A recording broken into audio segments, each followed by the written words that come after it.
Hello student, कैसे हैं आप।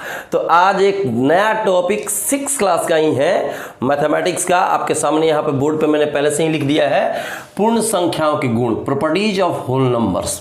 इसके पहले हम लोग होल नंबर्स के बारे में, मतलब पूर्ण संख्याओं के बारे में, प्राकृतिक संख्याओं के बारे में बहुत बढ़िया तरीके से डिटेल में आपको बताया था। अगर आप नहीं जानते हैं, नहीं देखे हैं, इसके पहले वाले लेक्चर देख सकते हैं और उसको समझ सकते हैं। आज हम लोग पूर्ण संख्याओं के बारे में समझेंगे। प्राकृतिक संख्याओं के बारे में आप लोग को याद होगा कि गिनती की संख्या को, जहां से हम 1 2 3 4 5 ये अगर गिनते चले जाइए आप, गिनती की जितनी भी संख्याएं हैं शुरू से लेकर अनंत तक गिनते चले जाइए। एक से, मतलब एक से कहने का मतलब है एक से लेकर गिनते चले जाइए, उसको हम लोग प्राकृतिक संख्या के अंतर्गत रखते हैं। एक संख्या इसमें अगर आप जोड़ देते हैं शुरू में 0 1 2 3 इस तरीके से, 0 जुड़ने के बाद ये पूर्ण संख्या के अंतर्गत आती है। मतलब इसको आप कह सकते हैं प्राकृतिक संख्या, ठीक है, और इसको कहेंगे पूर्ण संख्या। ये नेचुरल नंबर है, ये होल नंबर है। तो याद रखना चाहिए कि पूर्ण संख्या 0 से काउंट होती है और प्राकृतिक संख्या 1 से काउंट होती है। जहाँ तक आप गिन सकते हैं, मतलब गिनती की संख्या को हम लोग प्राकृतिक संख्या कहते हैं। देखिए, अभी इस टॉपिक में हम लोग पूर्ण संख्याओं के बारे में हम चर्चा करेंगे, ठीक है, सॉरी, पूर्ण संख्याओं के गुणों की चर्चा करेंगे, इसके गुण क्या होते हैं। तो सबसे पहले इसके गुण के बारे में हम लोग देखते हैं। पहला गुण है कि जब किसी पूर्ण संख्या से पूर्ण संख्या को जोड़ते हैं, कोई एक पूर्ण संख्या है, उसमें कोई दूसरी पूर्ण संख्या को जोड़िएगा तो एक पूर्ण संख्या ही आती है। जैसे मान लीजिए कि हमने 5 में 3 जोड़ दिया, 5 एक पूर्ण संख्या है, 3 एक दूसरी पूर्ण संख्या है, ठीक है। चल रही है मेरे भाई, देखना पड़ता है, क्या करोगे, ठीक है, चल रहा है। चलो, 5 है पूर्ण संख्या, 3 है दूसरी पूर्ण संख्या। जब इसको हम ऐड करेंगे तो 5 में 3 जोड़ोगे तो 8 मिलेगा, ठीक है। तो 5 पूर्ण संख्या है, 3 पूर्ण संख्या है, जोड़ने पर 8 मिला, तो 8 भी एक पूर्ण संख्या है। दुनिया के किसी भी पूर्ण संख्या में अगर मान लीजिए 3 में आप 4 जोड़ दो, फिर 7 आ गया। इसी तरह से बहुत सारे अंकों को एक दूसरे से जोड़कर आप निकाल सकते हैं। तो पूर्ण संख्या में जब किसी भी दुनिया की किसी भी पूर्ण संख्या को जोड़ोगे तो एक पूर्ण संख्या ही मिलेगी, ठीक है। इसको आप लोग कह सकते हैं क्लोजर प्रॉपर्टी, ठीक है, संवृत गुण। माने पूर्ण संख्या में जब पूर्ण संख्या को जोड़ेंगे तो पूर्ण संख्या ही मिले। लास्ट का रिजल्ट जब पूर्ण संख्या के चलते, पूर्ण संख्या की क्रियाओं के चलते जब पूर्ण संख्या मिले तो उसको कह सकते हैं संवृत गुण, ठीक है, क्लोजर प्रॉपर्टी। क्या बोलेंगे मेरे भाई, क्लोजर प्रॉपर्टी बोलेंगे, संवृत गुण, ठीक है। तो इसको संवृत गुण के अंतर्गत रखा गया, क्लोजर प्रॉपर्टी इसको कहा जाता है, ठीक है। पूर्ण संख्या से को पूर्ण संख्या में जोड़ने पर एक पूर्ण संख्या मिली। अगर हम लोग गुना की बात करें, दूसरे वाला प्रॉपर्टी में गुना करने पर भी अगर 3 से अगर 9 गुना कर दीजिए, 3 से 9 गुना करिएगा तो 3 9 27 हो गया। मतलब किसी पूर्ण संख्या में जब पूर्ण संख्या से गुना करते हैं तब पुनः एक पूर्ण संख्या ही मिलती है। इसका मतलब हुआ कि ये भी क्लोजर प्रॉपर्टी के अंतर्गत ही आएगा। क्लोजर प्रॉपर्टी का अर्थ बोल रहा है कि लास्ट का रिजल्ट भी जो आप क्रिया कर रहे हैं, मतलब जोड़ की क्रिया कर रहे हैं, ये योग वाला सिस्टम में चल रहा है, ये गुणा वाला सिस्टम में चल रहा है, ठीक है। तो आप लास्ट का जो रिजल्ट आ रहा है वो पूर्ण संख्या ही आ रही है। यहाँ पर भी देखो, 3 एक पूर्ण संख्या है, 9 एक पूर्ण संख्या है, गुना किया तो 27, 27 भी एक पूर्ण संख्या है।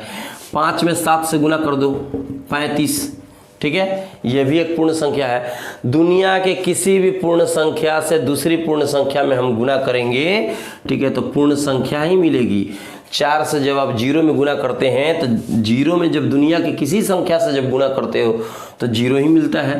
तो 0 भी एक पूर्ण संख्या के अंतर्गत। अभी मैंने बताया कि 1 से लेकर गिनती की संख्या जितना गिन दो प्राकृतिक संख्या, 0 से लेकर गिनोगे तो उसको पूर्ण संख्या के अंतर्गत रखेंगे। 4 में जब हम 0 से गुना करते हैं तो 0 मिलता है।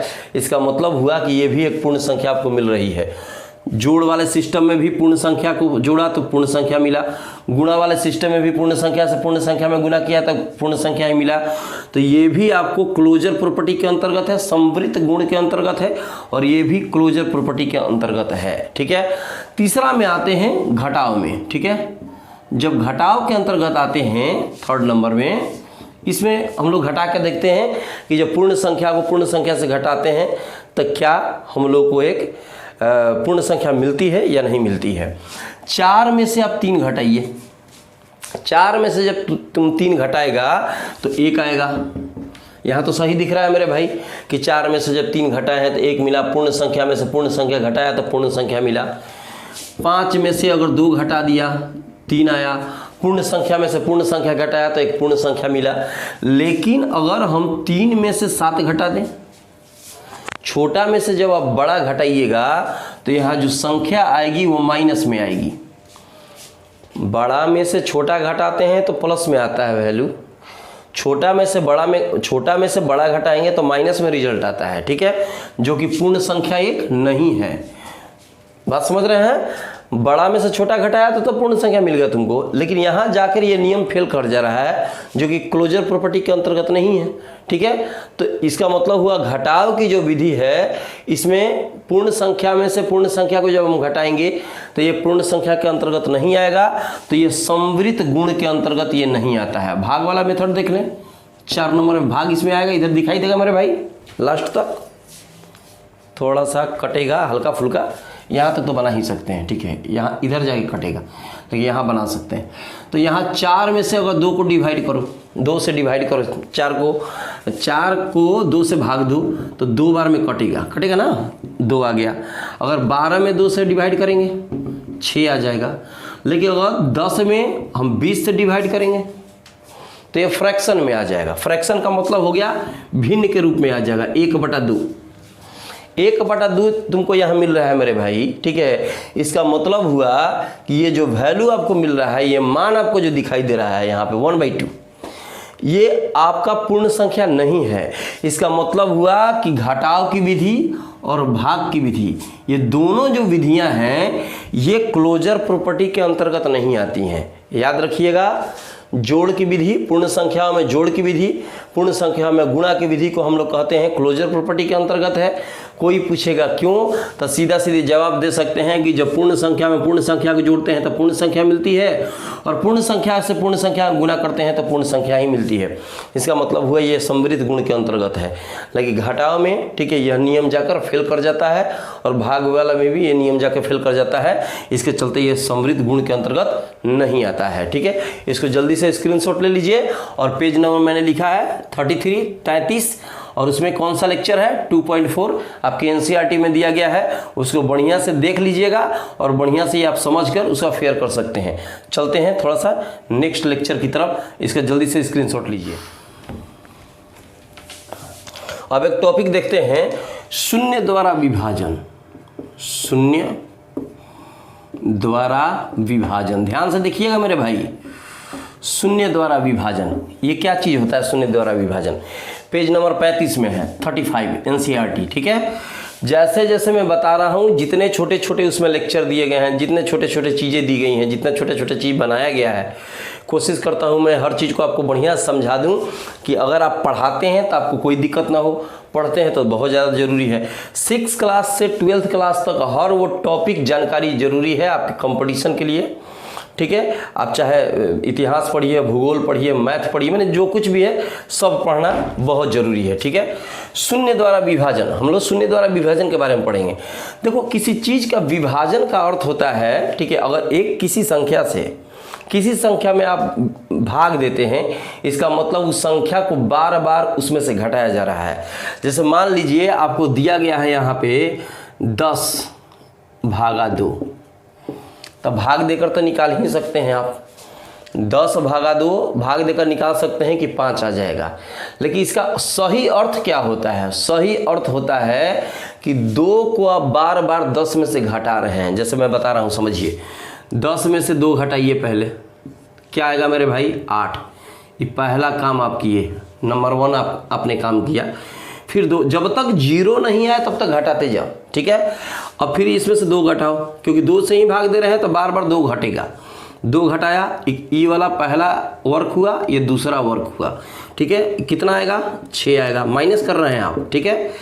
फिर यहाँ पे 2 घटाइए, जब तक 0 नहीं आएगा तब तक घटाएंगे हम। ये तीसरा काम कर रहे हैं आप।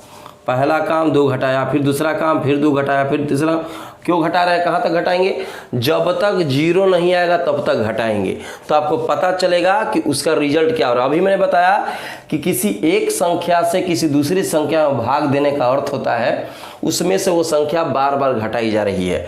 2 से भाग दिया, 2 से 10 में भाग दिया तो 5 आया, लेकिन कैसे आया वो देखो, एक बार घटाया पहला काम, एक बार दूसरा, 2 घटाया फिर दूसरा काम, फिर उसमें से 2 घटाया तीसरा काम हो गया, कितना आएगा मेरे भाई 4, फिर 2 माइनस करो इसमें से, ठीक है, ये 4 बार यहाँ हुआ, ठीक है, 4 बार हुआ तो कितना आएगा यहाँ 2 आएगा, फिर इसमें से 2 माइनस करो, अब जो 2 माइनस करेगा तुम तो कितना आ जाएगा मेरा भाई 0 आ जाएगा।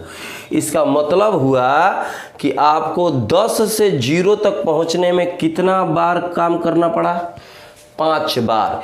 तो डिवाइड देते हैं इसीलिए क्या आता है 5 आता है।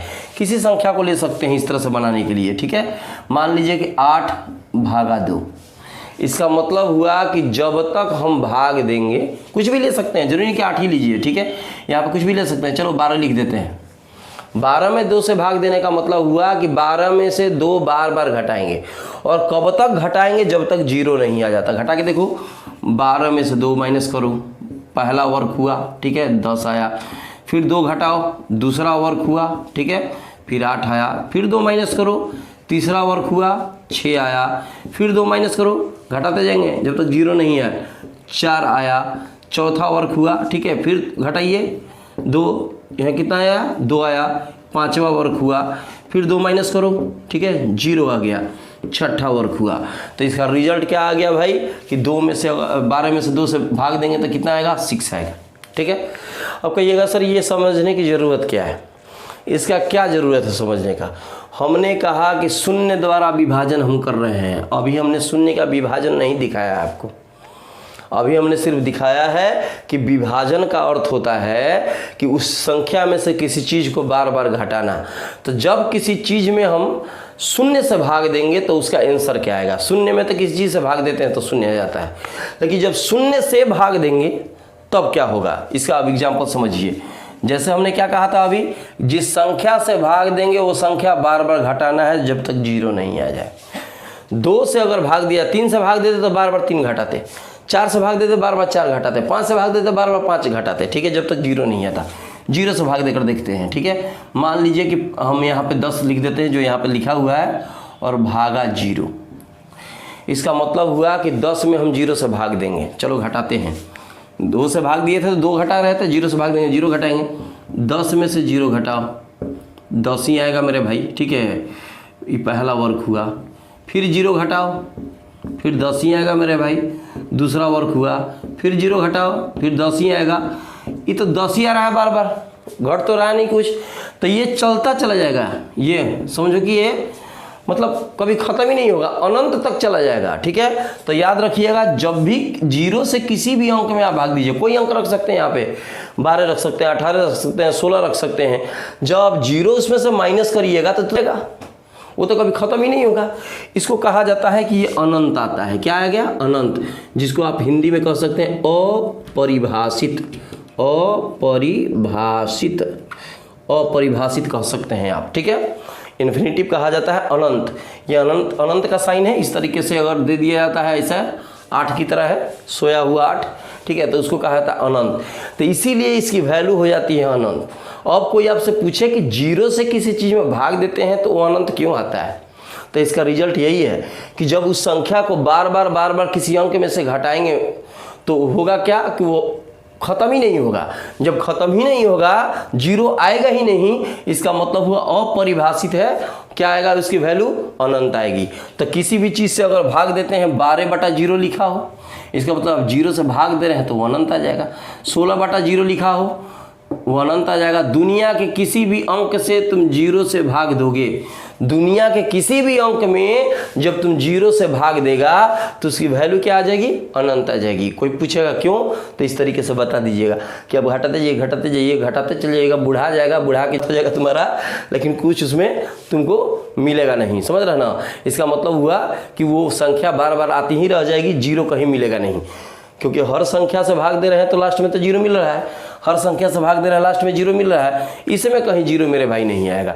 तो इस तरीके से जीरो से किसी भी अंक में भाग देते हैं तो वैल्यू क्या होता है, अनंत होता है। मुझे लगता है ये चीज़ आपको समझ में आ गया होगा। इसके बाद मिलेंगे हम लोग नेक्स्ट लेक्चर के लिए, तब तक मिलते हैं छोटे से ब्रेक के बाद।